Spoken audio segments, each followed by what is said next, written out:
Hello guys. Today's first story was posted by Tossing Lemon. My daughter's father wants to use her as therapy for his wife. I 33 female going to preface this by saying my 6 years old daughter's father 37 male, I'm going to call him Jeff, has never been my romantic partner. We had a one-night stand. I don't like people calling him my ex, since it makes it seem we had some kind of emotional attachment. He was never involved after I told him I was pregnant, and actually wanted me to terminate the pregnancy, but I decided to raise my child alone since I have enough money to raise her without child support. For the whole pregnancy in the first 4 years, Jeff was not in the picture. On my mother's recommendation, I did send him pictures and invited him to special events, but he always replied he had no interest in my daughter. 2 years ago he reappeared and began demanding parental rights. When I didn't do what he wanted, he sued, and was told no, he was not getting parental rights. He was given the offer to pay child support and then we can revisit giving him actual rights, but he has refused. He has the money, much more than me, but he refuses. I still offered to let him see my daughter in a casual manner, no child support needed, with the agreement anything legal, medical, or educational will not involve him. He pushed the boundaries and we had fallout. After that, we didn't hear from him for almost 6 weeks before he called to meet for Christmas. After much discussion, I agreed to bring my daughter over on the condition my daughter's godparents could come. Thus we went over for Christmas dinner, and finding out Jeff is married and had never told his family he had a child. It was great to be judged by a bunch of strangers. It was uncomfortable the whole time.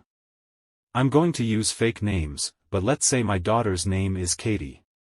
His wife kept calling my daughter Gabrielle. Not the actual name she used, but it was that different to my daughter's name. The wife was also very physical, trying to pick up my daughter or parent her. I would block her or tell her to please let me deal with my child. The whole time she pretty much ignores me, but Katie didn't seem nervous so I decided to just bide my time.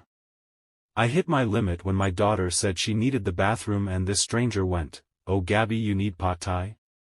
Let mommy change you." My daughter hasn't worn diapers in a while now and she's more than capable of going alone to the bathroom. I immediately told her to stay away from my daughter and that we were leaving. The woman starting wailing that I was kidnapping her baby girl and tried to lunge at me. Her in-laws got in the middle and hold her, consoling her and saying that we weren't leaving and for her to calm down like she was the victim. At that point I just glared at Jeff and told him he better explain or I would be calling the police. He asked me to speak in private in another room and that I could just leave my daughter with his parents. No way that would ever happen. Katie's godparents took her with them despite the wife having a full meltdown. Jeff and I spoke outside and he explained that he and his wife recently lost a daughter. I'm not going to give specific details on that. All I'll say it was sudden and nobody's fault. And as I can only imagine it had caused some psychological issues to his wife. Apparently he had the brilliant idea that having Katie pass as their lost child would help his wife. Without telling me. And that's why he wanted visitations and parental rights. He pleaded for me to leave my daughter with him for a little bit. I asked him what was his plan when his wife heals. His response was disgusting. "Well, I'll just send Katie back with you and it will be just like before." I told him he was insane if he thought I would let him use my daughter like that. What his wife needs is therapy with a professional, not feeding her delusions. And I would not let that woman within miles from my daughter. He told me I was being cruel and didn't know the pain of losing a child. I agreed with him, but reminded Jeff that my priority is not his family, it's my child. What he and his family do to work through their grief has nothing to do with us. I also told him to call his lawyer because I am making sure he never has contact with my child, so that's what I'm bracing for. He's been blasting my phone since Christmas, but I can easily ignore him. My daughter and I are doing a small travel vacation. This isn't an update, just something I feel needs to be said. My daughter is set for life monetarily. She has a trust and I make really good money in my position. If she was 18 right now, I could put her through college without a loan. She doesn't need child support for quality of life. If I could get child support and never worry about her father trying something, I would be suing him in a heartbeat. But after talking to a lawyer and realizing the risk, I've taken the decision that child support, or possible inheritance, is not worth my child's safety. Safety is always first. Hey everyone, Happy New Year. This isn't so much a real update as just letting people know we are home and safe. My daughter is spending the rest of her vacation with her godparents on another trip while I work on things. Moving might be something I'll be looking into, though that is a long-term plan considering all it takes. I won't share too many details on what my lawyer is going to be doing, but we are absolutely going to push for an RO. I might not post for some time.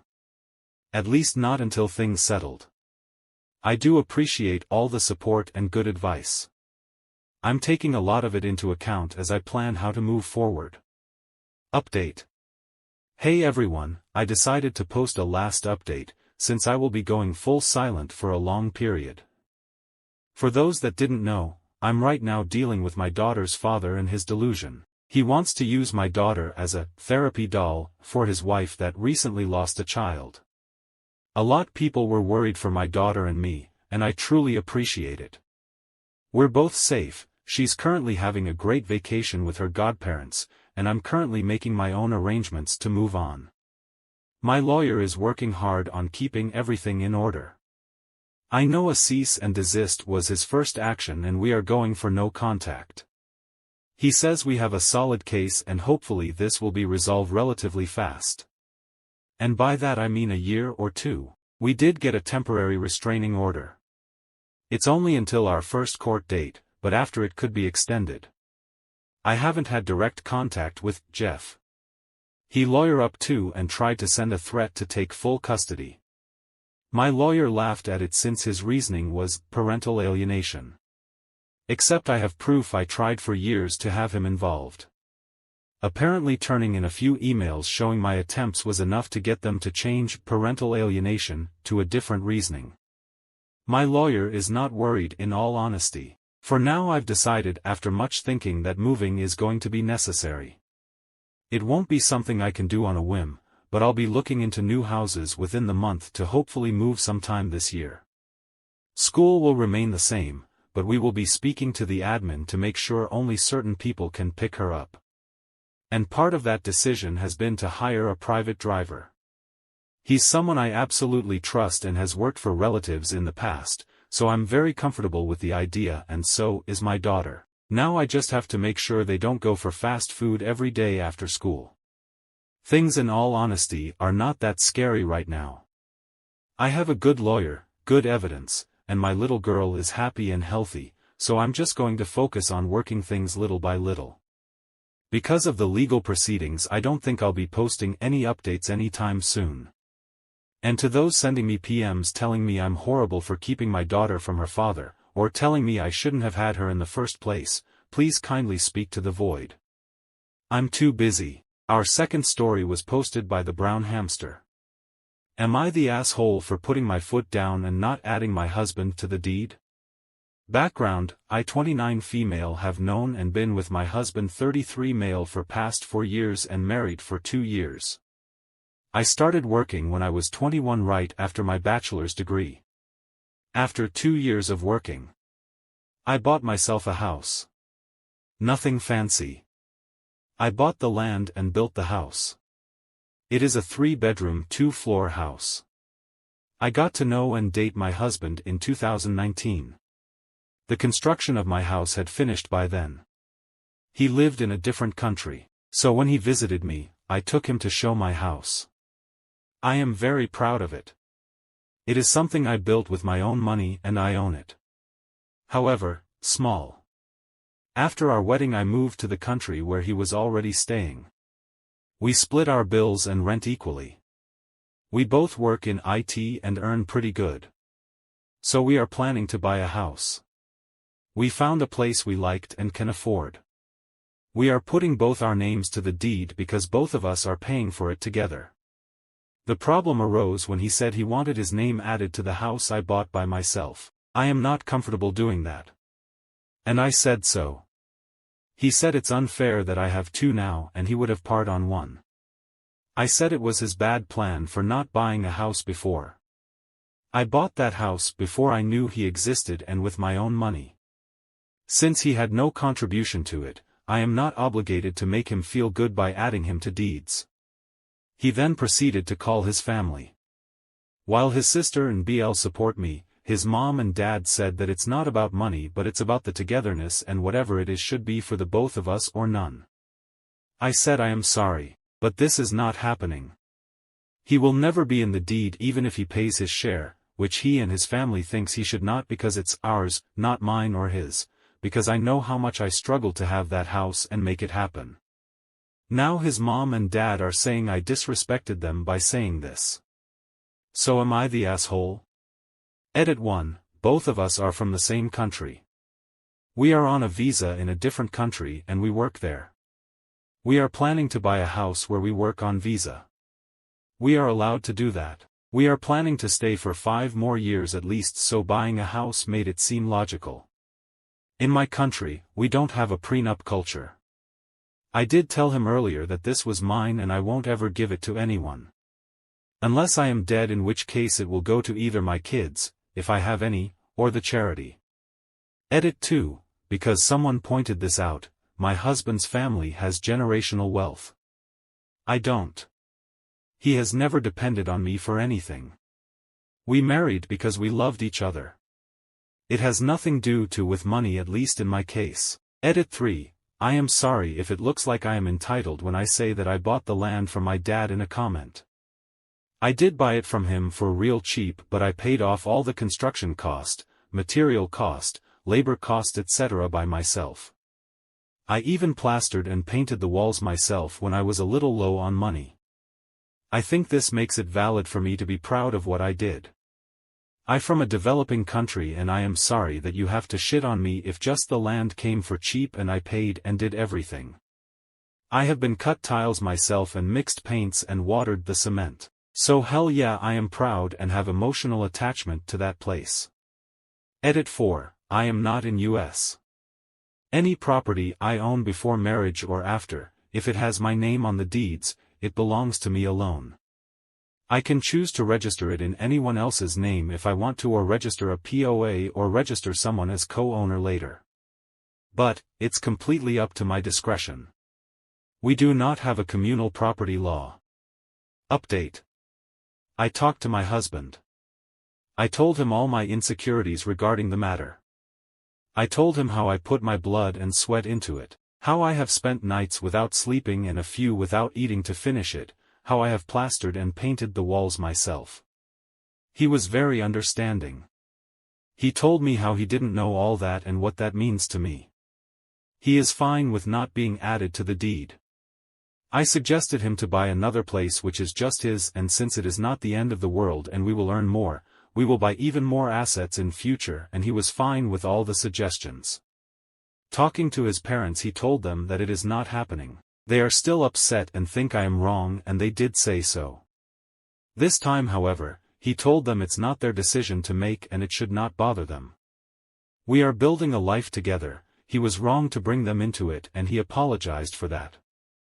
I apologized for just blurting things without giving reasons, and we decided to communicate and talk more when it comes to decisions. He suggested weekly sit-downs where we just sit and talk stuff about our future, about our day, anything that is making us unhappy or scared, or happy, anything at all. That would be time for us alone. I did show him the post and he laughed at it. Got a little sad that I would rather tell a bunch strangers about my fears but him. And we will work on it. Before we move to our last story, don't forget to like and subscribe. Our last story was by Ready Recipe 6758. Sister-in-law stole my daughter's birthday party theme and music and everyone expects me to let it go and apologize. My daughter's birthday is coming up in a month. She turns 6.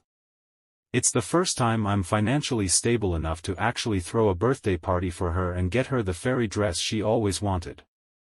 It's big for me because I'm a single mom, widow, and it took a couple of months of saving on everything I could. My daughter was thrilled about the party and has been preparing for it for a month now, selecting friends whom she'd like to invite. I can afford just a few apart from our relatives. She wanted to appear in her fairy dress in front of everyone, and it should have been the main point of the party. Since the theme of the party is fairy tale, she wanted her appearance to be accompanied by fairy tale-like music. We've spent quite a lot of time listening to different tracks we found on YouTube, but she didn't like any of them. My friend suggested trying AI to create the tune she wanted. We both thought it was a great idea because doing it is simple enough for a child, so I found copyright-free music website to try it out. I explained how it works and left her to try and create the melody she wanted. She played with it for several hours and finally came running to me, saying she made the one she wanted. I downloaded it, and this part of the preparation was completed. The next day, my mother-in-law and sister-in-law came to visit and asked about the party. I was stupid enough to tell them about it and boast that my daughter even created the music for her party. They asked me to listen to the melody, and I refused since it was supposed to be a surprise, and I didn't want my daughter to feel like I'd spoiled it by revealing it ahead of time. Mother-in-law asked to send it to her later, so she could listen to it alone to get what the fuss was all about. I sent it to her without a second thought. Imagine my surprise when this exact melody was playing at a fairy tale-themed birthday party my sister-in-law threw for her twin girls. They turned 3 weeks before my daughter's birthday. The melody was playing as a greeting for every guest's arrival. She used purple and white, too, the colors we've chosen. My daughter was shocked at first but then started crying. After I came to my senses, we just turned back and left their house without a word. I cut contact both with mother-in-law and sister-in-law. Now, all the other relatives from their side are calling me and trying to get me to apologize for leaving all of a sudden. When I tried to explain the situation, I got, "Oh, get over it, pick another theme and melody, it's not the end of the world. It's just kids." But I can't, and I won't. My daughter doesn't want to have a birthday party now and is depressed. We already bought nearly half of the things needed for the party in these colors. I convinced her to still have a party just for her friends and relatives from my side who hadn't been at the party my sister-in-law threw. She agreed, but it's obvious that the excitement is gone.